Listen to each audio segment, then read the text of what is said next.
Whenever I give a sermon about a topic like death or grief or authoritarianism, I feel deeply grateful toward anyone who knows the title in advance and still comes to church. Maybe you figured this morning, well, it's already cold and dreary, bring on the tyranny. But truly, I do thank you for being here. I've been giving sermons and presentations about rising authoritarianism since the summer of 2016. And I've been surprised by how thankful people have been to me for bringing the topic up, for naming what was and is still going on, for affirming their sense that our democracy and civic institutions are at risk. 7 years on, things are still not well, but the picture is less dire and more mixed than many of us were expecting, and awareness is much broader. And talking about it has value. It can help those who have been paying attention to feel a bit less alone in their concerns. And talking about it can help us figure out together what we can do. And church is a good place to have this conversation. Church, a good church, an honest church, is a place to talk about the hard stuff, the real stuff of this world. To look at big questions about life and power and oppression, to examine questions through the lens of our most deeply held values, and to seek and hold the answers in community, where we can find support and figure out actions to take to bring about the world we wish to see. And Wisconsin is a good place to have this kind of conversation. You all have been involuntary participants in a 13-year experiment to permanently establish authoritarian rule across all 3 branches of government, with increasing restrictions on voting and a not at all representative state legislature. The people of Wisconsin are a complicated mix, as many of us know from our own families. There are those who adhere to conspiracy theories about stolen elections and woke takeovers, and these folks might actually welcome an autocratic leader. At the same time, there are so many of us who believe in secular government and fair electoral maps, the rainbow of human diversity, women's bodily autonomy, and the common good. And throughout this trying time, with authoritarian maneuvers finding some success at the state and local levels, daily life has gone on as normal for most people. Offering a veneer of normalcy while the foundations of democracy are being eroded is a tactic straight out of the authoritarian playbook. There are, of course, countless crises a minister could choose to focus on, but to my mind, very little else will matter if we become more of an authoritarian country. Every one of our current UU principles has been under siege, from the inherent dignity of all people, to the use of democratic process, to the interdependent web of life that sustains us. And the values highlighted in the proposed Article 2 revisions, such as pluralism, equity, and justice, those would be difficult to live out in a less free society.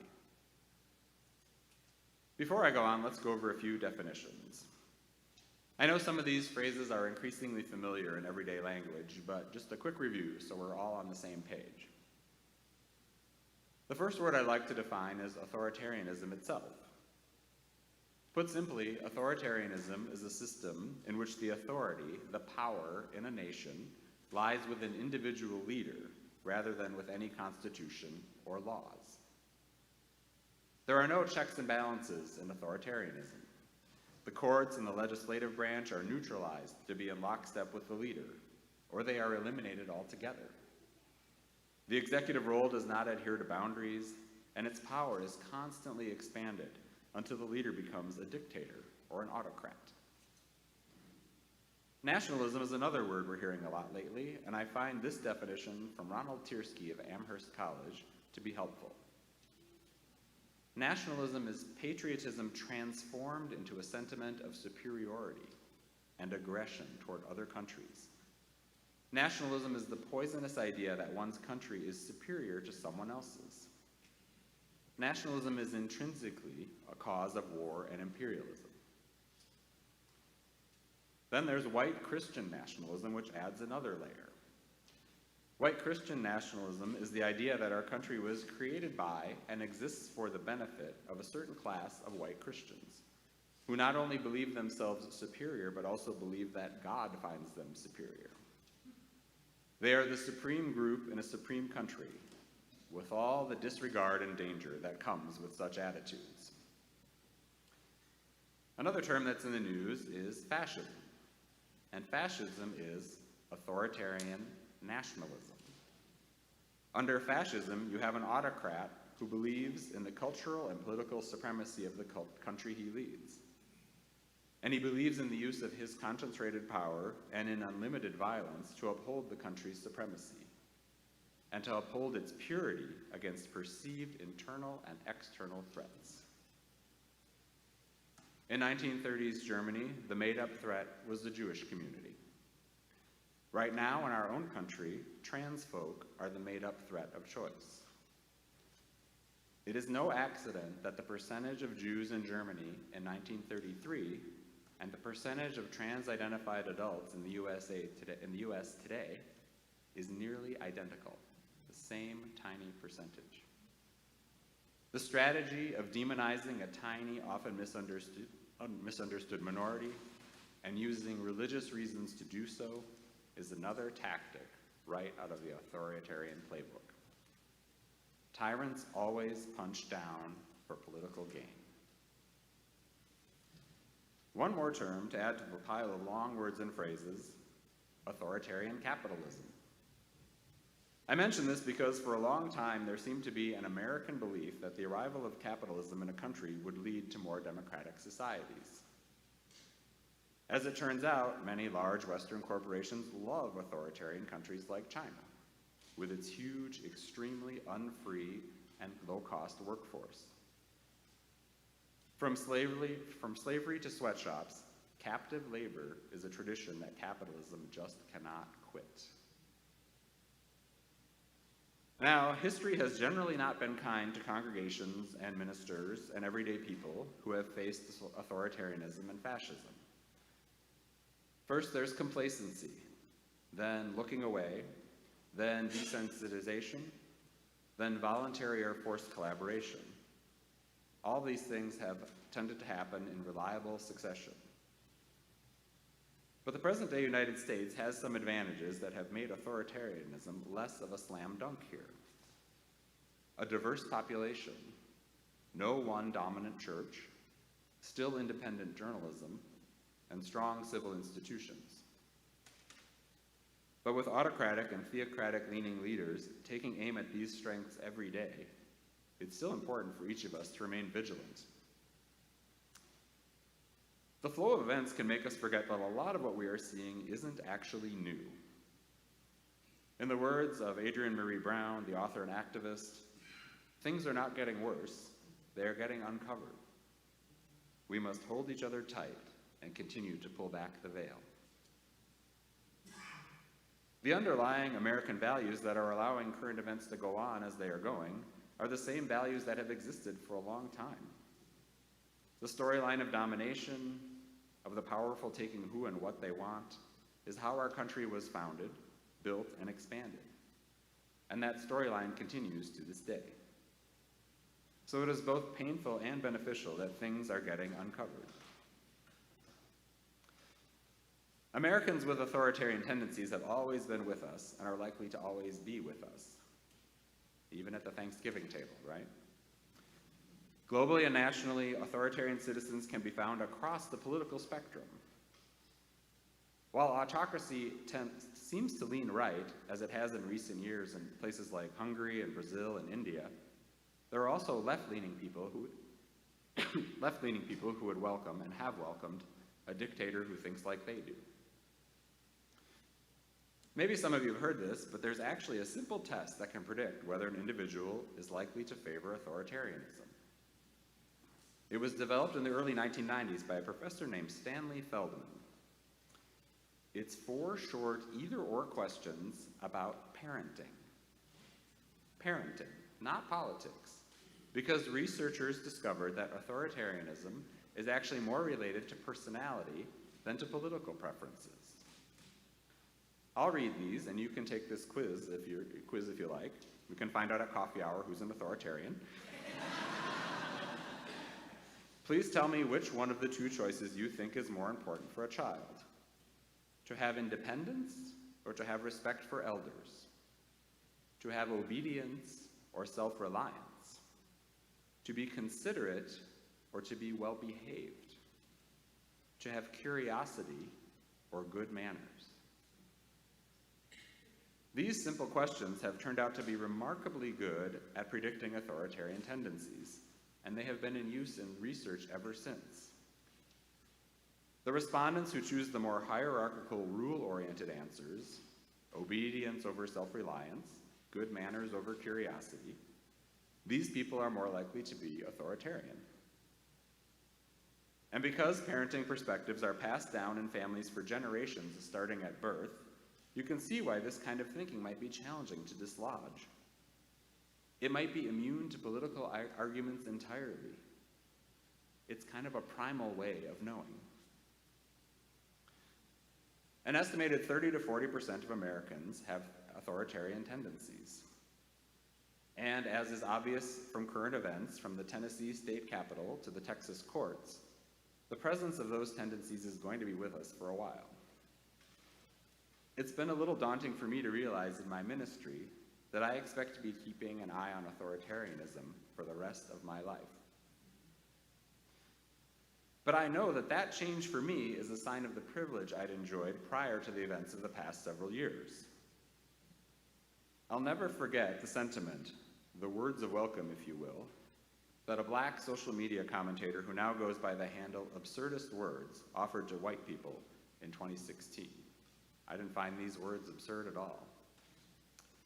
He wrote this feeling you have right now, amazement that the country could be so short-sighted that it could embrace hate so tightly, welcome. This despair and dread you feel, the indignation, the bewilderment, the hurt, the powerlessness, the fear for family and livelihood, welcome. That knot in your stomach, that feeling of heartache, that uncertainty about your safety, that deep sense of fundamental injustice, welcome. He goes on to say, I do not say this to diminish what you feel today. What you feel is real and valid. I'm giving you an opportunity to truly empathize. For it is that lack of empathy that allowed America to shrug as the marginalized shouted warnings. I've read similar thoughts from other African Americans and from Native Americans. Welcome, white folks, to this messed up country that we've already been living in. This country that has felt to us like a dictatorship for quite a long time. So there are plenty of people in America who have felt powerlessness, who have had to learn resilience and resistance, who have planted a garden in the backyard when it wasn't safe to sit on the front porch, who have had to ceaselessly work for freedom. What has been happening to America as a whole of late has always been happening to some of its people. American authoritarianism was not invented in November of 2016. It was revealed anew. So what do we do with this chronic illness that our country has? How do we deal with the flare-ups and the uncertain outlook? How do we live lives of resistance? There may not be a cure for America's authoritarian streak, but there are tactics and strategies and resources, and plenty of evidence of what works. One piece of advice I've already demonstrated is to listen to people of color. This is something this church is doing by engaging in social justice partnerships in the community, by centering the stories and voices of the marginalized, and by listening to our BIPOC members. Outside this church community, we can see around our country how people of color, often younger people of color, are making bold statements resisting the forces of authoritarianism. I think of the two newly famous Justins in Tennessee, Justin Jones and Justin Pearson, both under 30, helping to lead protests against the needless carnage of gun violence and then being expelled from their legislative seats. As you probably know, they both have been propelled right back into office to keep fighting the tyranny of their gerrymandered one-party state. And last Sunday morning, Mr. Pearson, the son of a pastor, was the featured speaker at the Church of the River, Memphis's main Unitarian Universalist congregation, in a profoundly moving and raucous 2-hour service. This was a great example of a more privileged church making space for and amplifying voices that are frequently marginalized. Good things happen when people unite across religions to resist tyranny. And an important message that's been underscored the past few weeks is, it's not too late. It's not too late to resist tyranny. It's not too late for the people of Tennessee to fight for laws that reflect their values. It's not too late for you to protect your local school board from a white Christian nationalist agenda. It's not too late to make Wisconsin a functioning democracy and a place where women have determination over their bodies. And there's a role for everyone. Some people may not think of themselves as activists, but being a citizen, being human, comes with obligations to fellow humans and to the whole world. Your neutrality will not be appreciated. There are macro things you can do, like participate in electoral campaigns that speak to your values, or work as a poll worker or an election judge to keep the machinery of democracy moving. As frustrating as they can be, elections still have huge consequences, as we all well know right here. You can also take part in protests, particularly well-organized tactical ones that have specific goals around turnout and visibility, like what we saw in Tennessee. Another option for resistance is what Adrienne Marie Brown describes as small resistance. She writes this: when those in power are doing inhumane or anti-planet things, our choice to be disruptive, to be impolite, is one of the ways we wage small resistance that can become mass resistance and large-scale cultural and political transformation. We have learned this from ancestors in our lineages who helped expose and break massive systems like chattel slavery and Holocaust genocide. She says that small resistance these days looks like turning people who are supporting and promoting racist, transphobic, and inhumane policies away from your door. It looks like stopping next to police cars that have pulled people over and watching or filming them until the person stopped is allowed to leave. It looks like naming isms and phobias in real time and learning together. It looks like local direct actions at homes of congresspeople who make decisions that harm humans or the planet. In addition to her advice, there are even smaller forms of resistance that involve only yourself, like being well-informed about current events and about the history of oppressions and authoritarianism, like making sure you don't accept the normalization of anything that diminishes human flourishing, such as mass shootings or laws against trans people or women. Followers of the authoritarian playbook love this kind of normalization. They want you to feel confused, bombarded, and hopeless that things must just have to be this way. It's actually a strategy they employ, wearing people out. Your internal resistance is important, so they don't succeed. And your resistance relies on your resilience, and your resilience relies on rest. So be sure to take breaks from the news and from the work. This can be hard for some people to do, given the scope of the challenges and the sense of urgency. And it can be especially hard to do if you like to help with campaigns here in Wisconsin, where you all seem to have an election every 10 minutes. So take the advice of Tricia Hersey, the self-appointed NAP bishop, who runs the NAP ministry online, if you've seen that. She literally wrote the book on the topic called Rest is Resistance, a Manifesto. Saying no and holding boundaries is important, she says, adding, to me, that's justice. That's liberation. That's freedom. So budget your time and energy for the long haul. Before I close, I want to talk a bit about hope. Because when we are talking about the long-term work of resisting tyranny, it can be helpful to remember the work of Joanna Macy, who wrote a book that some of you may have read called Active Hope. She defines hope not as something you feel, but as something you do. Active hope is a practice, she writes. Like Tai Chi or gardening, it is something we do rather than have. She advises us to decenter our feelings and center our intent. Since active hope doesn't require our optimism, she says, we can apply it even in areas where we feel hopeless. The guiding impetus is intention. We choose what we aim to bring about, act for, or express. Rather than weighing our chances and proceeding only when we feel hopeful, we focus on our intention and let it be our guide. As we continue our work to resist authoritarianism for the good of our country and everyone in it, may our intentions be our guide. May love be our guide. May we stay at each other's sides, take care of the vulnerable, and listen to the wisdom that is all around us. Together, forward is the way. May it be so.